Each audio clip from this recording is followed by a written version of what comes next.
Hi David and Jim, I wanted to show you guys real quick how to look up work orders in AiM, and then also how to look up an index and then maybe see charges that are associated with that index. My work desk probably looks a lot different than yours because I have a lot going on and a lot I'm doing, so you probably just have the call log. It's possible that you have up here build transactions and a work order lookup. You might have some menu options here. So because you can see there's just AiM does a lot, and so you might be really limited. One thing that you do need to have is a personal query count. So if you don't have a personal query count, let me or Dave know and one of us can come over and set that up for you. You also can do that yourself. So just up here on your AiM work desk there should be an add button, and if you click that add button it gives you the option to add channels, and one of them that you would want to add would be the personal query count. So you literally would just click here and add it, and then you can display the order. So it's possible you might want your personal query count to come up underneath your quick search. So I just wanted to real quick let you know that that's something you can do, because I'm going to show you how to make a query for your index a little bit later, and so you'd want to make sure you had that personal query count to push out on your work desk. So I'm going to exit out of here, and again, that to get to those channels, see all the different channels I have, you would click your add button. So I'm going to show you how to look up a work order. So David has, the top one he said was legit. So that is 200-34626, and if I click on that, it is a rekey for music, and you'll see that the customer request number is up there. That means it came in from the call log. So if you click on that, you can actually see the original request, and the extra description lists everything in from the call log. So it has the call log ID, title, category, location, and then the description that David would have typed in. So once it's approved into a work order, it's given a work order number, and that's what I was showing you that we just looked up. And so you can see the contact information. If you click down here on the phase, that's who it's assigned to. So this was assigned to the access control shop. You can go over here and you can look at the account setup, see who it's billing. You can also click on the cost analysis, and it'll tell you how much money was charged. And up here is the status, which is important, so it'll tell you if it's closed. Right here would be if there were any notes. This would be blue. So if it's blue hyperlinked, that means that there's information in there.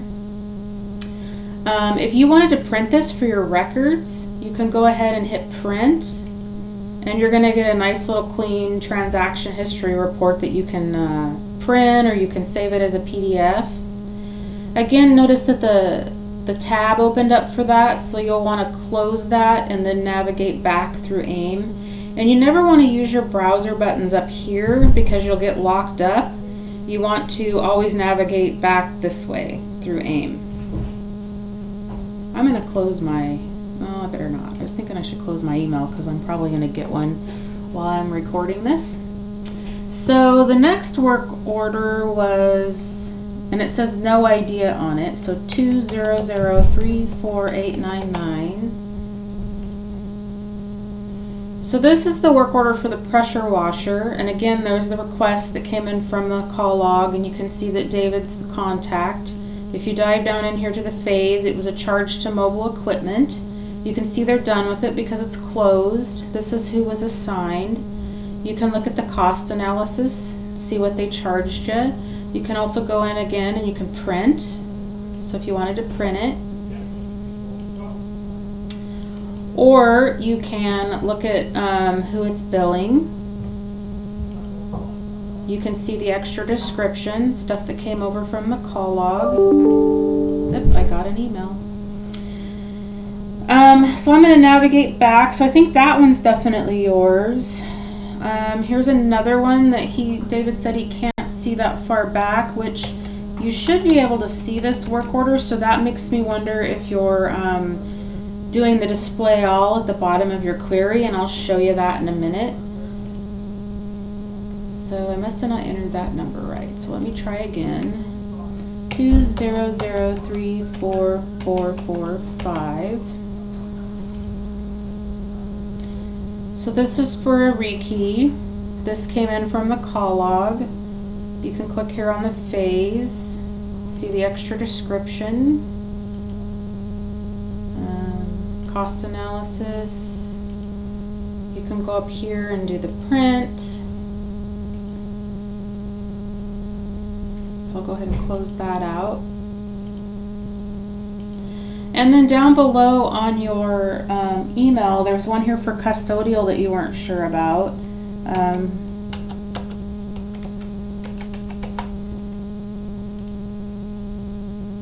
So this was for cleaning. It came in from David Mason. He must have called in though, because I don't see that this came in from the call log.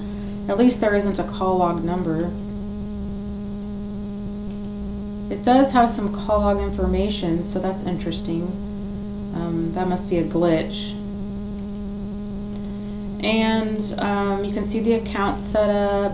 You can see the cost analysis. You can see that they're done with it. You could also go up here and print again.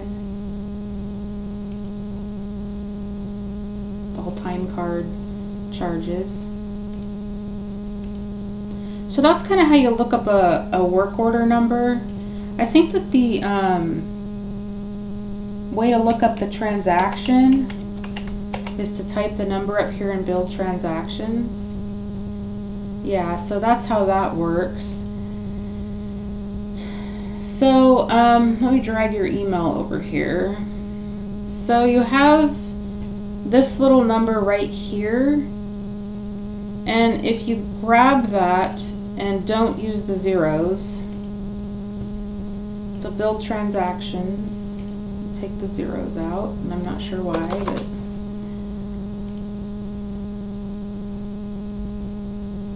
well, that didn't work, so maybe you do leave the zeros. Let me see.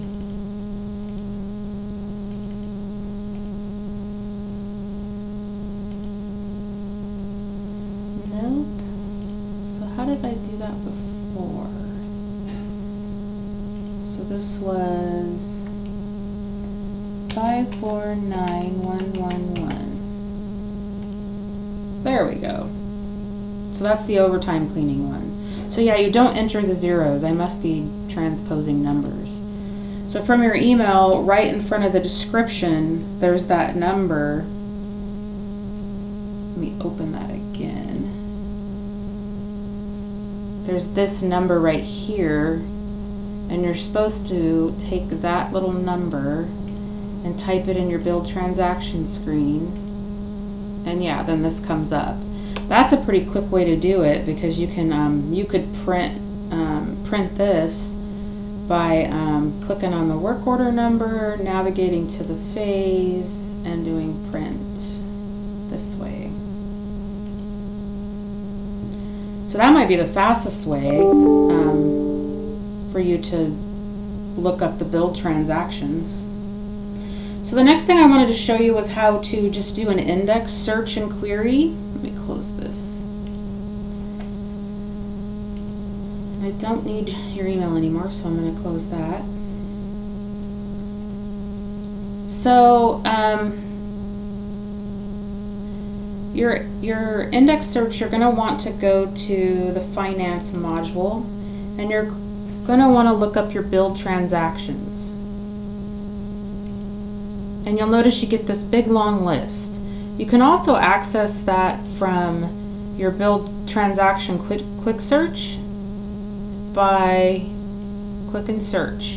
So that might be a faster way. If you don't have this finance menu, which I'm not sure if you do, you can click on the build transactions. This is all the transactions in the system. You can see there's over 24,000. You want to hit this, oh, there's your little index, because I was playing with it earlier. So you want to hit search, and then you get to this screen. So what you want to do is you want to go down where it says account, So I'm going to put your index in here. If you wanted to pick both of those accounts, you would do N, and then when you do a search,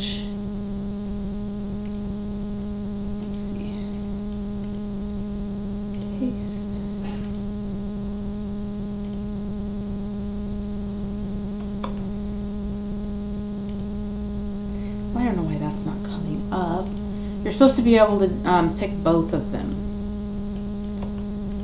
AiM is like, doesn't cooperate with me sometimes. Oh, it acts like it's timing out. Maybe that's what's going on. So you want to put your index right here. Then you want to go down to your extracted status, and you want to pick, oh, yep, AiM's, see, it's waiting. There we go. You want to do extract complete. And now let me go back here and see if I can pick both of your indexes that come up like this. It's waiting for AiM. It's normally faster than this, so I'm not sure. Well, we'll just stick with this one index. So you want to pick EMOPP and then extract completed. Now I'm going to hit execute.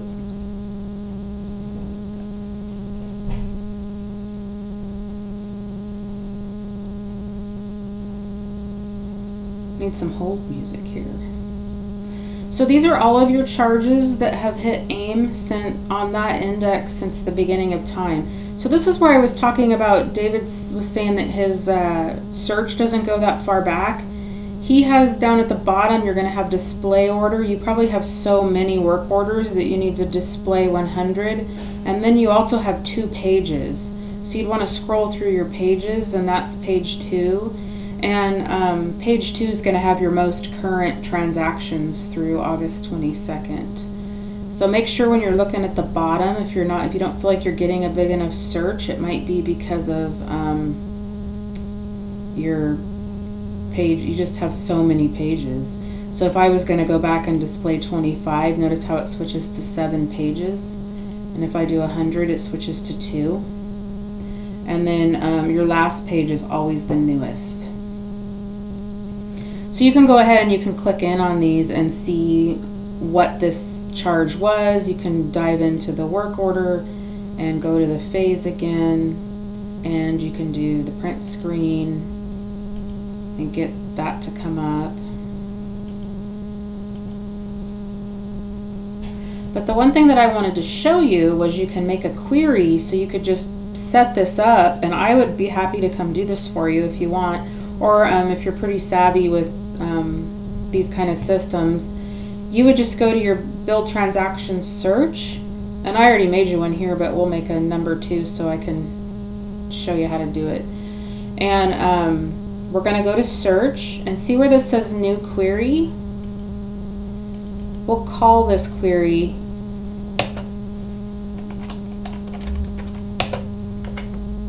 This is where you would pick a color, so if you wanted your query to be yellow or red, if you don't put a color there, it's just going to be green. You need to select yes on both of these. Then you click done, and you'll notice that it gave my query a name. So now I'm telling this query what I want it to go find. You can let this query just default to what you, the default view, but you can also do sequencing where you could have things display. So you could go down and you could sequence all of these fields, and then that's what would come up on your query display. I'm just going to go ahead and let it default because that's probably enough information for you. You're really just looking for the transaction. And again, you want to go down here to the index. What was your index again? EMOPP.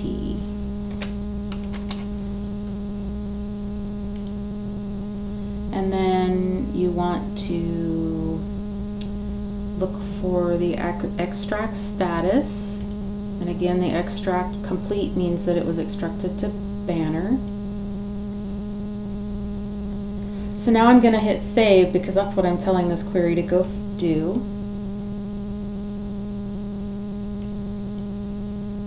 And so again, this is the same search. It's the default view because I didn't do any display order sequencing. But you can see that I have, this would just be live on your work desk, and so as a new charge would pop up, your count would go up here.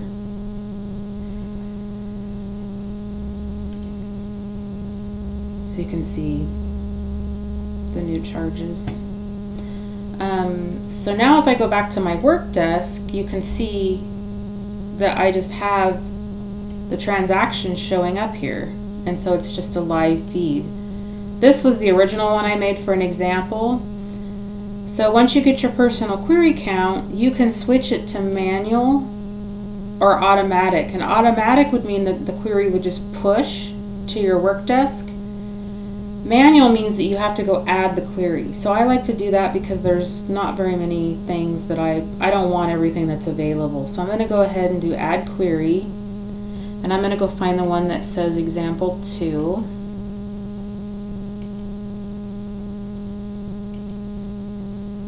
Here we go. Done.